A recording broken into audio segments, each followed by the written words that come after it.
तो देखिएगा इसमें दे रखा है in the circuit diagram given alongside, in the circuit diagram given alongside find, first part है total resistance of the circuit, second है total current flowing in the circuit, और third है the potential difference across R1। तो ये तीन चीज हमसे पूछी जा रही है। सर्किट डायग्राम देखिएगा, सर्किट डायग्राम क्या दे रखा है।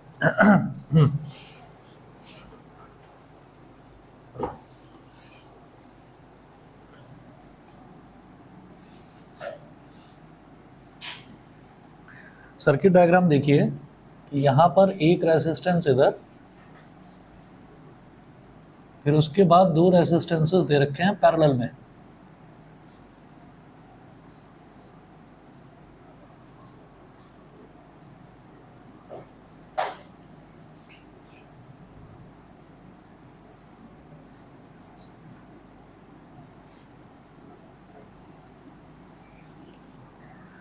तो R1 है 7.2 ओम, R1 है 7.2 ओम, R2 है 8 ओम, 8 ओम, R3 है 12 ओम, R3 है 12 ओम। और ये जो वोल्टेज है ये आप देखेंगे कि क्वेश्चन में दे नहीं रखा है, लेकिन आगे सॉल्यूशन में देखेंगे ये वोल्टेज जो है बैटरी दे रखी है 6 वोल्ट की, 6 वोल्ट की बैटरी दे रखी है। अब जरा देखिएगा फर्स्ट पार्ट में क्या पूछ रहे हैं, total resistance of the circuit. Total resistance of the circuit पूछा जा रहा है आपसे। तो टोटल रेसिस्टेंस कैसे बताएंगे हम? सबसे पहले ये कहेंगे कि यहाँ पर जो ये दो रेसिस्टेंसेस दे रखे हैं R2 और R3, ये दोनों के दोनों रेसिस्टेंसेस आपस में पैरेलल में हैं, ठीक है। तो यहाँ पर जब फर्स्ट पार्ट में पूछ रहे हैं ये कि total resistance of the circuit,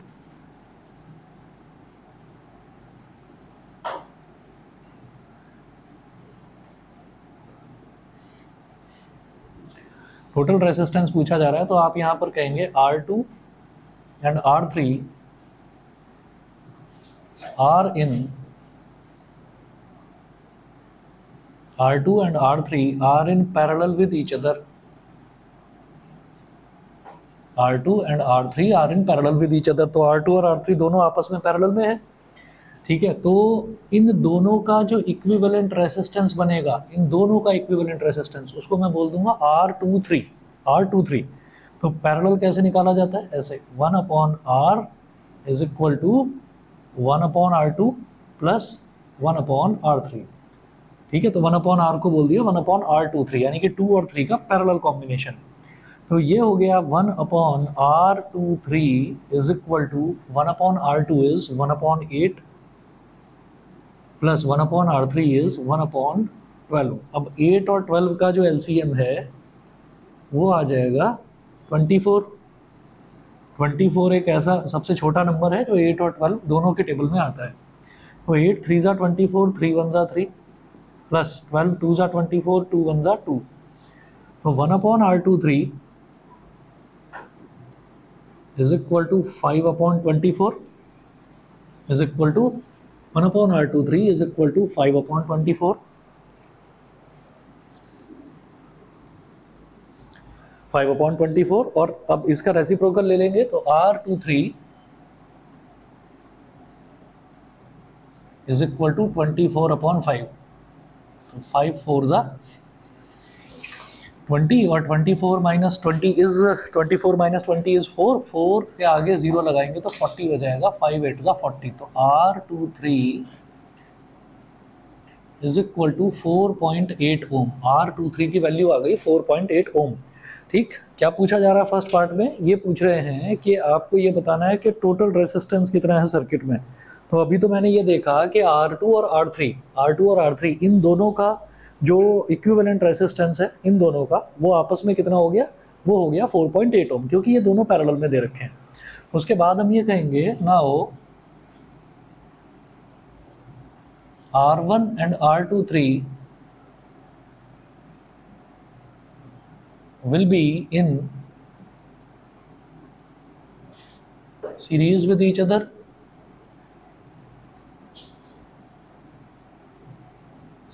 will be in series with each other as shown, will be in series with each other as shown। तो R1 और R23, अब कैसे एक आप इक्विवेलेंट सर्किट बना लें यहाँ पर।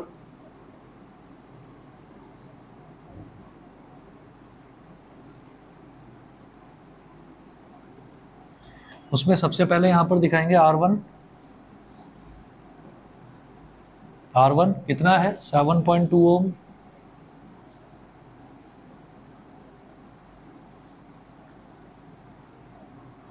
R23 कितना है 4.8 ओम,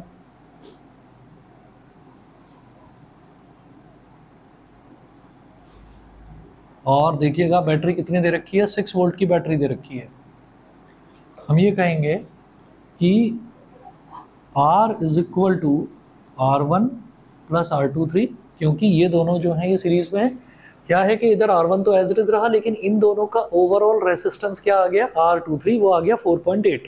ठीक है, अब जब दोनों को ऐड करेंगे तो R is equal to R1 plus R23, यानी कि 7.2 प्लस 4.8 जब ऐड कर देंगे तो कितना हो जाएगा 12 हो गया। तो 12 ओम, तो 12 ओम क्या हो गया, पूरे के पूरे सर्किट का ओवरऑल रेसिस्टेंस हमारे पास 12 ओम आ गया। ठीक है जी, अब इतना करने के बाद में फिर आगे बढ़ते हैं। फर्स्ट पार्ट में इन्होंने यही पूछा था कि आपको सर्किट का टोटल रेसिस्टेंस बताना है, तो टोटल रेसिस्टेंस कितना हो गया 12 ओम। उसके बाद सेकंड पार्ट में देख रहे हैं total current flowing in the circuit. तो सेकंड पार्ट में वो पूछ रहे हैं कि आपको टोटल करंट बताना है, टोटल करंट। तो टोटल करंट जो है वो कैसे निकलेगा, I is equal to V upon R, bracket में लिखिए ओम्स लॉ। ठीक है, तो टोटल करंट कैसे निकलेगा भाई, सर्किट का टोटल वोल्टेज मेरे को मालूम है 6 वोल्ट, सर्किट का टोटल रेसिस्टेंस मैंने कैलकुलेट कर लिया 12 ओम, तो सर्किट का टोटल करंट भी आ जाएगा I is equal to V upon R करके। तो I is equal to V कितना है 6 और R कितना है 12, 6 1 जा 6 2 जा, तो ये हो गया 1/2। 1/2 का मतलब हो गया 0.5 एम्पियर, 0.5 एम्पियर। ठीक है, ये सेकंड पार्ट हुआ। सेकंड पार्ट के बाद में जरा इसका थर्ड पार्ट देखिए। थर्ड पार्ट में पूछ रहे हैं the potential difference across R1। तो मेरे को R1 के अक्रॉस पोटेंशियल डिफरेंस बताना है। तो हम ये जानते हैं, ओरिजिनल सर्किट हमारे पास ये था, हम ये जानते हैं कि ये यहाँ से करंट निकलेगा I, पॉजिटिव से करंट निकलेगा I, तो इसमें तो करंट आई जाएगा, इस पूरे कॉम्बिनेशन में भी करंट आई जाएगा, मतलब यहाँ तक करंट आई पहुँचेगा। लेकिन जैसे ही यहाँ तक आई पहुँचेगा ना, तो फिर ये दोनों के दोनों रेसिस्टेंसेस आपस में पैरेलल में हो रहे हैं, तो वो जो आई है फिर वो दो पार्ट्स में डिवाइड हो जाएगा। ठीक, खैर मुझे उसकी बात नहीं करनी। उन्होंने कहा कि पोटेंशियल डिफरेंस सिर्फ इसमें बताना है आपको 7.2 में, यानी कि R1 में पोटेंशियल डिफरेंस बताना है। तो वो क्या हो जाएगा I इंटू R1। ठीक है, तो यहाँ लिखेंगे पोटेंशियल डिफरेंस, ये मिटा रहा हूं इधर से,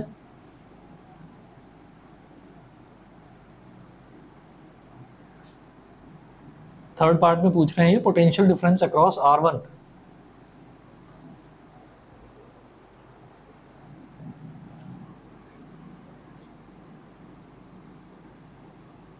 पोटेंशियल डिफरेंस अक्रॉस R1, तो V1 is equal to IR1। तो V1 इज इक्वल टू, हाँ जी I हम निकाल चुके हैं 0.5 और R1 कितना है 7.2, ये कितना हो जाएगा 3.6 वोल्ट्स, 3.6 वोल्ट्स। ठीक, चलिए जी, ये हुआ हमारा ये वाला क्वेश्चन। इसके बाद अगला जो टॉपिक है वो है which is a better a series और पैरेलल कनेक्शन। तो अब आपको ये बताना है कि दोनों में बेटर कौन सा है, सीरीज कनेक्शन है और पैरेलल कनेक्शन है। हमारे पास दो तरीके के कनेक्शन होते हैं, सीरीज कनेक्शन और पैरेलल कनेक्शन। तो हमें ये बताना है कि दोनों में बेटर कनेक्शन कौन सा होता है। तो देखिएगा which is better a series और पैरेलल कनेक्शन। तो पेज नंबर 23 पर आ जाइए, इसमें है if we want to connect और join a large number of electric bulbs, say hundreds और thousands of electric bulbs for say hundreds or thousands of electric bulbs for decorating buildings and trees as during festivals such as Diwali or marriage functions। अगर हमको मान लीजिए दिवाली है या कोई marriage function है और हमको जो कहते हैं ना, जो छोटे छोटे बल्ब होते हैं और बल्ब्स की जो लड़ी होती है, ठीक है, तो वो लड़ी में क्या होता है, एक के पीछे एक सारे के सारे बल्ब जुड़े रहते हैं। तो जब मेरे को इस तरीके का कोई रिक्वायरमेंट है कि ऐसी कोई इलेक्ट्रिक बल्ब्स की लड़ी बनानी है, तब हम क्या करेंगे कि एक सिंगल वायर से ही बल्ब्स को सबको एक के पीछे एक जोड़ते चले जाएंगे। तो ऐसा वाला जो कनेक्शन है ये कहलाता है सीरीज कनेक्शन। ठीक, तो देखिएगा वही मेंशन्ड है यहाँ पर पेज नंबर 23 जो आपके नोट्स है उसमें देखिए, if we want to connect और join a large number of electric bulbs say hundreds or thousands of electric bulbs for decorating buildings and trees as during festivals such as Diwali or marriage functions, then the series circuit is better because all the bulbs connected in series can be controlled with just one switch. Series में ये फ़ायदा होता है कि जितने भी bulbs लगे हुए हैं उन सब के लिए सिर्फ एक स्विच की ज़रूरत होती है, क्योंकि सारे के सारे एक ही सिंगल वायर से जुड़े हुए होंगे। तो अगर एक ही सिंगल वायर से जुड़े हुए होंगे तो एक ही स्विच से वो सारे के सारे ऑन या ऑफ हो सकते हैं, ठीक है। But there is a problem with series lighting circuit that if one bulb gets fused, then the circuit breaks and all the bulbs are turned off. ये जो सीरीज सर्किट है, सीरीज सर्किट के साथ में एक सबसे बड़ी प्रॉब्लम ये होती है कि अगर एक बल्ब फ्यूज हो जाए, यानी कि अगर एक बल्ब खराब हो जाए, तो सारे के सारे जो बल्ब्स हैं वो सारे के सारे बल्ब्स खराब नहीं होंगे लेकिन बंद हो जाएंगे, चलने बंद हो जाएंगे, ठीक है। क्योंकि अगर मान लीजिए जैसे एक बल्ब की हम बात करते हैं, सीरीज कनेक्शन है, तो सीरीज कनेक्शन में हमने ये कहा कि ये वायर है, ये एक बल्ब में अटैच हुआ, बल्ब का सिंबल होता है इस तरह से, फिर ये दूसरे बल्ब में अटैच हुआ, फिर ये तीसरे बल्ब में अटैच हुआ। अब तीसरा बल्ब का जो वायर है वो यहाँ से मेल्ट हो गया, यहाँ से पिघल गया। जब वायर मेल्ट हो जाता है ना बल्ब का अंदर का, तभी हम कहते हैं कि बल्ब फ्यूज हो गया, ठीक। अच्छा, फिर आगे भी एक बल्ब लगा हुआ है,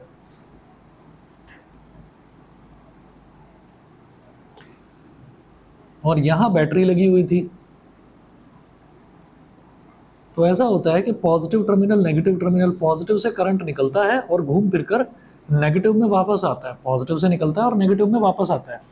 तो पॉजिटिव से निकला करंट इस बल्ब में गया, ये बल्ब ग्लो हो जाएगा, इस बल्ब में गया, ये ग्लो हो जाएगा, इसमें गया, इसमें गया, सब में जाते जाते फिर वापस करंट यहाँ पर आता है, ठीक है।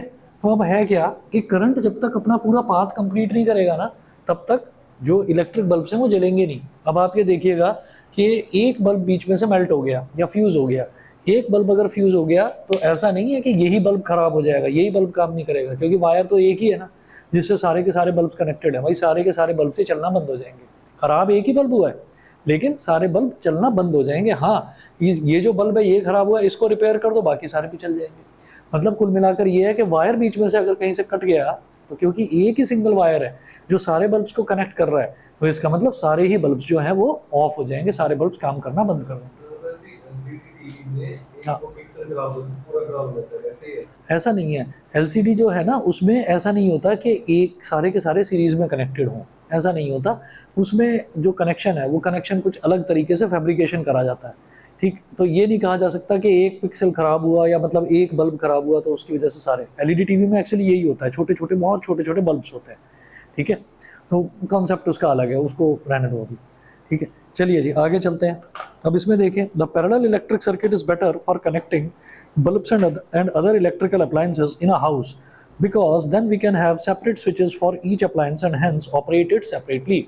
तो हमारे पास हर अप्लायंस के लिए सेपरेट स्विचेस रहेंगे, तो हम हर अप्लायंस को सेपरेटली ऑपरेट कर सकते हैं। जैसे अगर मान लीजिए हम घर में बैठे हुए हैं और घर में हमको मान लीजिए फ़ैन ऑन करना है, तो भाई फ़ैन ऑन करेंगे तो फ़ैन का स्विच अलग है, ट्यूबलाइट ऑन करनी है तो ट्यूबलाइट का स्विच अलग है, ठीक है। अगर सीरीज़ में कनेक्ट करेंगे तो सीरीज़ में कनेक्शन का ये होता है कि एक ही स्विच हो जाएगा दोनों का, क्योंकि दोनों एक ही वायर से कनेक्टेड होंगे।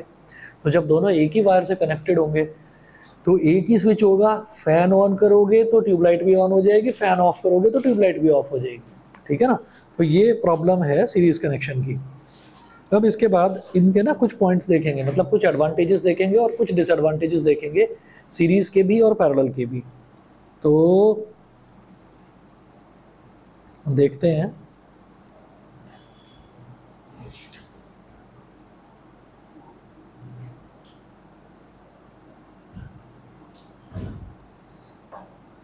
देखिए, disadvantages of series circuits for domestic wiring. Domestic wiring मतलब घरों में जो हम वायरिंग करते हैं उसमें अगर सीरीज सर्किट है तो उसकी डिसएडवांटेजेस क्या क्या हो सकती हैं। तो पहला देखिएगा, पहला disadvantage, in series circuit if one electrical appliance stops working due to some defect.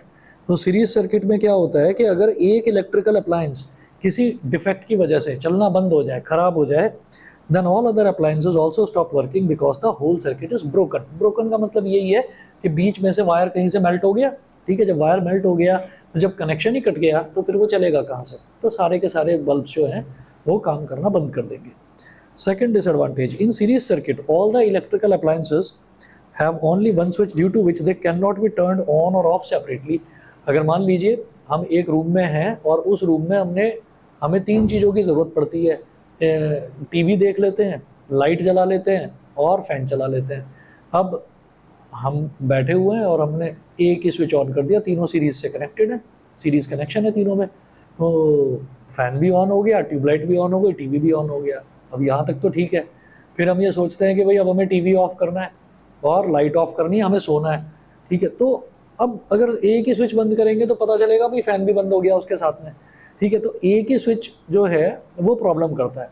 कई जगह पर ये है कि जो सिंगल स्विच है, सिंगल स्विच की ज़रूरत भी होती है। फॉर एग्जांपल, अगर हम कहीं किसी रूम में बैठे और वहाँ पर हमको हमेशा ही ये है कि रूम के अंदर 4 या 5 ट्यूबलाइट्स लगी हुई हैं, हमको हमेशा ही 4 या 5 ट्यूबलाइट जलानी है, तो फिर सीरीज कनेक्शन से काम चल जाता है, ठीक है।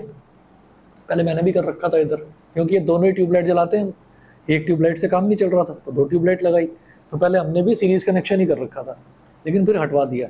कभी कभी ज़रूरत पड़ती है कि एक ही ट्यूबलाइट जला लें, ठीक है।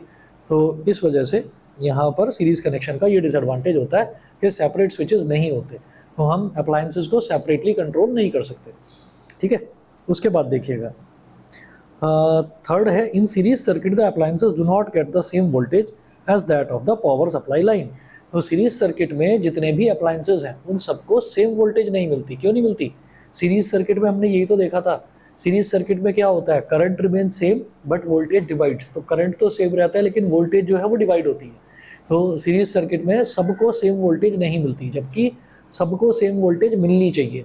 जैसे हम ये कहते हैं ना कि कोई भी, अगर मान लीजिए कोई भी आप डिवाइस खरीद के लाएंगे, इलेक्ट्रॉनिक आइटम कोई भी खरीद के लेकर आएंगे, तो उस पर लिखा रहेगा कि ये कितने वोल्ट्स पर ऑपरेट करता है, तो उस पर लिखा रहेगा 220 वोल्ट्स। तो 220 वोल्ट सबको मिलनी चाहिए। अब आपने सबको कनेक्ट कर दिया सीरीज में, तो सबको बराबर वोल्टेज मिलती नहीं है। पहला बल्ब बड़ा अच्छा ग्लो कर रहा है, दूसरा थोड़ा धीमा, तीसरा थोड़ा धीमा, चौथा थोड़ा धीमा, और लास्ट तक पहुंचते पहुंचते आखिरी बल्ब जो है वो तो बहुत ही धीमा ग्लो करेगा, क्योंकि सबको बराबर वोल्टेज मिलती नहीं है। वोल्टेज जो है वो डिस्ट्रीब्यूट हो जाती है। समझ गए? फोर्थ देखिएगा, in the series connection of electrical appliances the overall resistance of the circuit increases too much due to which the current from the power supply is low. तो रेजिस्टेंस इतना ज़्यादा बढ़ जाता है, रेजिस्टेंस के बढ़ने से जो करंट है, करंट बहुत ज़्यादा कम हो जाता है। रेजिस्टेंस के बढ़ने से करंट हमेशा कम ही होता है। कैसे? फॉर्मूला देखिए ना, I is equal to V upon R, I is equal to V upon R. तो रेजिस्टेंस अगर बढ़ जाएगा तो करंट रिड्यूस हो जाएगा सर्किट में, और सर्किट में इन्वर्सली प्रोपोर्शनल है। तो सर्किट में अगर करंट रिड्यूस हो रहा है तो सर्किट एफिशिएंटली प्रॉपरली काम नहीं करेगा, ये प्रॉब्लम है। समझ गए जी? इतना ठीक है। अच्छा, अब इसके बाद आप ये सोचिए कि अगर हमारे पास मान लीजिए 2-2 ओम के 4 बल्ब्स लगे हुए हैं, 2-2 ओम के 4 बल्ब्स हैं, चारों सीरीज में लगे हुए हैं।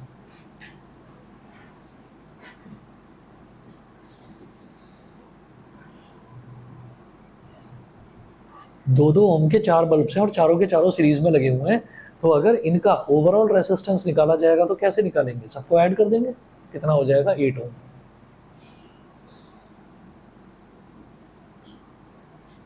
आर क्या हो जाएगा? 8 ओम। यहाँ तक ठीक? अच्छा, अब और सोचिए, अगर इन्हीं चारों बल्ब्स को आप सीरीज में कनेक्ट ना करके पैरेलल में कनेक्ट करते हैं तो क्या होगा?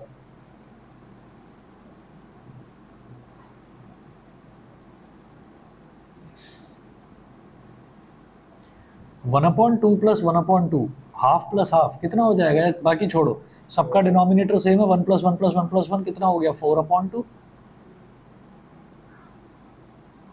तो ओवरऑल रेजिस्टेंस कितना हुआ? 2 ओम। कोई ज़्यादा नहीं है, 2 ओम है। एक बल्ब का रेजिस्टेंस 2 ओम था और पूरे सर्किट का भी रेजिस्टेंस 2 ही ओम आ रहा है।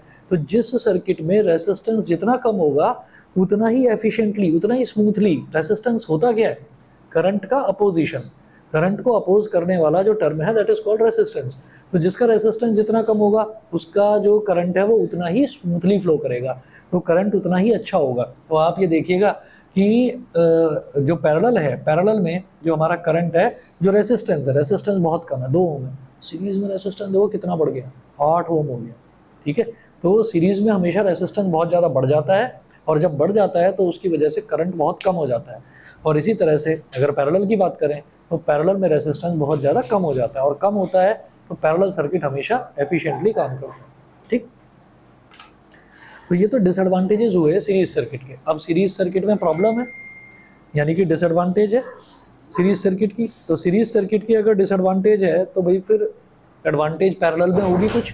तो एडवांटेजेस देखते हैं पैरेलल की क्या क्या है। तो पहला देखिएगा, पहला advantage, in parallel circuits if one electrical appliance stops working due to some defect then all other appliances keep working normally. Keep working normally. अब इसको भी एक डायग्राम से आप समझिए।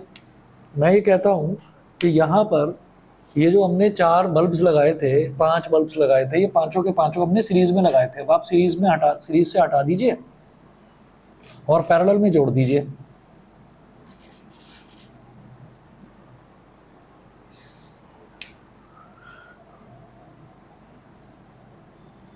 एक बल्ब, दूसरा बल्ब, तीसरा बल्ब, 3 बल्ब लगे हुए हैं।